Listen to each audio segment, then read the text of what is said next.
think we want to start over here, right?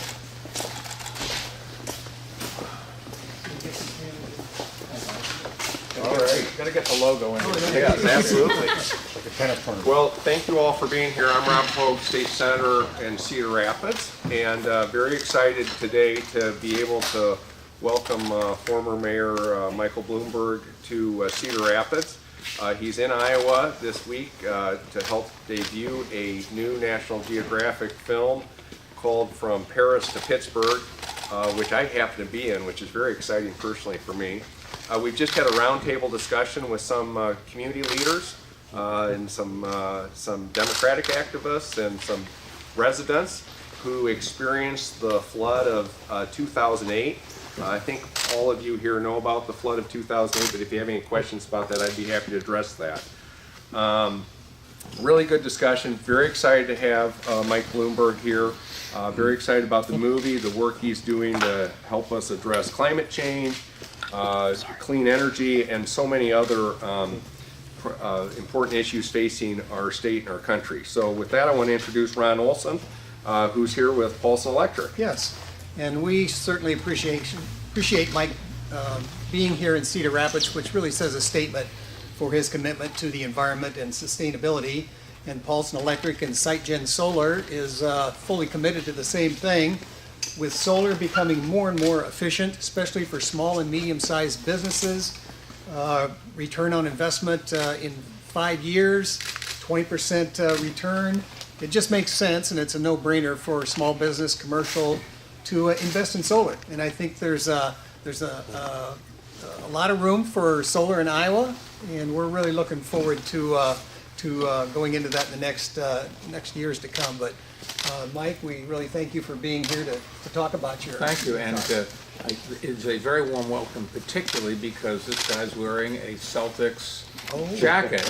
I grew up in Boston. I was never a Red Sox fan or Boston Braves fan, but I was a rabid Celtics fan, which I get grief in New York for, but that's okay. Sure. Does that mean we get first question then? Sure. Okay. So how big an You issue? got to ask for the orders. He's my photog. And how big an issue will climate change be in the upcoming race, do you think? Now, before it's always been kind of an issue, but it's sort of been out there. You see it center stage. I don't know what I'm going to do, but I will do everything for sure to try to make it the issue. This could it's already having an enormous impact on all parts of the world. It's having a big impact in Iowa. That's why the director of the movie, and I had nothing to do with it, put a bunch of Iowans in there and talked about their problems. But if you look at the farmers here, and their crops are being grown further north, and what's coming out of the ground is different. You've had floods. So this is a very, very serious issue. And we are making progress in America. I am optimistic. We actually have a chance of making the Paris goals without the federal government. But it would be helpful if people called their federal government representatives, senators and congressmen, and say, it's not a commie plot. This is really happening. My family and my business is in jeopardy. Do something about it.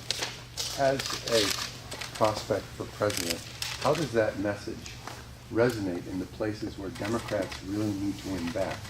Southeast Ohio, Western Pennsylvania. I can't answer that question other than to say every place I have gone, people always want to talk about the climate. They always bring up the fact that I've been very active in closing coal-fired power plants and doing a lot of other things. You should paint your roof white to reflect the sun off and it'll reduce your energy bill, and a variety of things. But if you take a look, it has not been the federal government that's done anything. It has been local people. If you want to do something about it, turn off your air conditioning before you go out in the morning. Get better insulation on your windows. Get rid of incandescent bulbs. Drive a more fuel-efficient car. You can do some things. And companies have a big vested interest in doing this. It makes it easier to hire employees, your customers and your stockholders, and your everybody that works there. They want to work for environmentally friendly companies, and it just resonates every place except in Washington and the 1600 Pennsylvania Avenue. What do you think of President Trump's attitude? I mean, he said, "I don't believe it" when he was asked about his own administration's recent climate report. Well, if you don't believe in science, I don't know what to tell you. I guess when you need a doctor, you go to a witch doctor or something. But to me, it's inconceivable that he really believes that. I've known Donald Trump for a long time, and he's very sensitive to what his constituents want.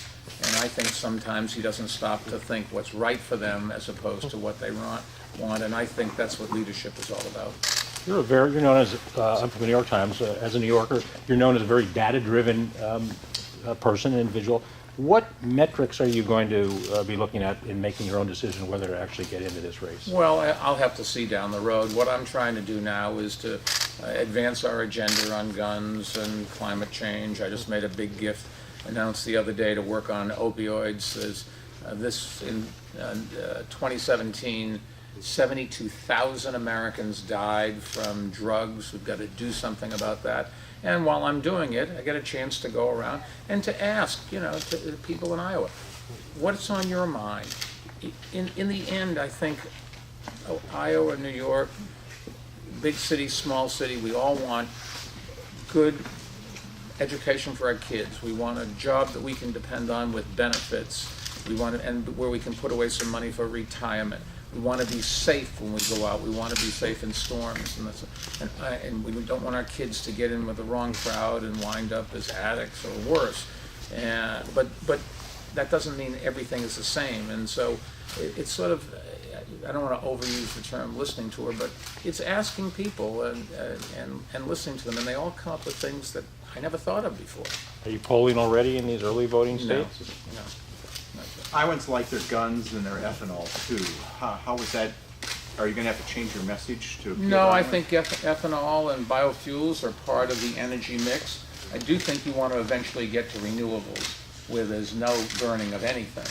But for the moment, it's part of the mix. The one thing that shouldn't be part of the mix at all now is coal because it's so damaging to the environment. But natural gas is a substitute for coal, much better than coal. But down the road, it would be better for all of us if you didn't burn anything.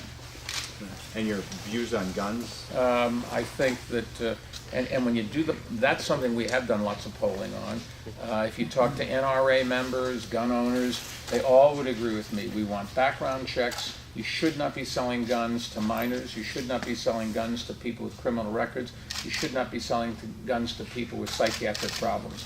After that, Second Amendment gives you the right to have a gun. Now, I think if you have children at home, maybe you shouldn't have a gun. That's just too dangerous, the way I think. But nobody wants to take away your guns. But we do want background checks. And the polling of NRA members, they agree that those three categories of people should not have guns. You said that there's a role for you in public life, whether or not you are the nominee. Well, I spent a lot of time with my foundation working on things. I can go around, I can convene people and get them to come and talk about things and get speakers and get the press to cover it, and that's the way you get a message out. And that's what I do now. I run my company, but it's 20,000 people and we have pretty good management, and so I don't day in and day out have to do a lot there. It's the foundation that turns me on, and we have 125 people. Last year we gave away $700 million, I think it was, and then I just made a big gift to my alma mater. Because I'm a big believer that our colleges and universities should be available regardless of whether you come from money or not. If you're the best students, you should be able to get through, and so I've given enough money to Johns Hopkins so they can be need blind going forward. You mentioned that you know Donald Trump pretty well. You're both been Democrats and Republicans. I mean, what do you think makes him tick? I don't know. I've known Donald for many years. When I was mayor, we cut ribbons together. He won the contract to build a clubhouse for a new city golf course. I remember being there at the dedication with Jack Nicklaus. We took the subway together one time with his two sons. It's the only time I think I ever met them. And his daughter and the son-in-law I've met occasionally. Not a close friend, but a pleasant guy. And every time I've been with him, he could not be more gracious. But his politics and what he says, I talked at the Democratic Convention in Philadelphia in 2016, and you can go back and watch it. It's on YouTube. I don't have to repeat what I said, but I did not think he is suitable for the job of being president. It's a temperament issue, and it's an inquisitiveness issue, and a willingness to look at data and look at facts. And if you do that, it's hard to understand why you would not have a more sensible position on guns and the climate and international relations and a variety of Should he things. be impeached, sir?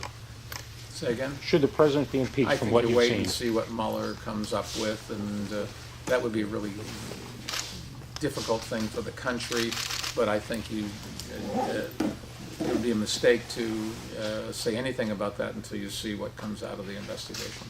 Thanks, everybody. Thank you. Did you get any endorsements today?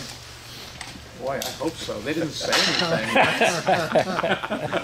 I've got him on film. All right, we're gonna head to Des Moines. Thanks. We'll see you again. Yep, safe travels. Go Celtics.